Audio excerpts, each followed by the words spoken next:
Naghahanap ka ng package ng sound card na may kasama ng microphone. Ito yung piliin mo, yung Bonkyo X60 plus M996. May kasama itong microphone, headset at yung mismong sound card. So ito na nga yung quality ng voice ng microphone na kasama sa package ng Bonkyo sound card. So ito na yung Bonkyo sound card gamit natin ngayon. Kita nyo naman yung LED indicator yan, umaakyat baba, na naka-live tayo ngayon. Kung gusto nyo kumanta, meron dyang option na pwede kayo mag-karaoke para gumana itong reverb. Ayan, sound check. Kung gusto nyo kumanta, ayan. Pwede kayo mag-video okay rito. Gagamit lang kayo ng isa pang phone para dun sa video okay cellphone nyo. Kung gusto nyo naman i-record plus may video okay, dalawang cellphone ang gagamitin nyo. Meron pa rin siyang mga sound effects.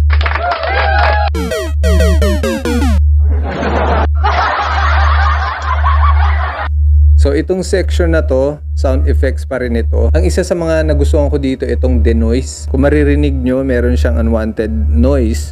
Pag pinindot mo yan, mababawasan siya. Para siyang noise reduction. Yun ang kagandahan nito. At isa pa sa mga nagustuhan ko dito, itong 3-band EQ. Pwede mong timplahin yung treble, mid, tsaka bass niya.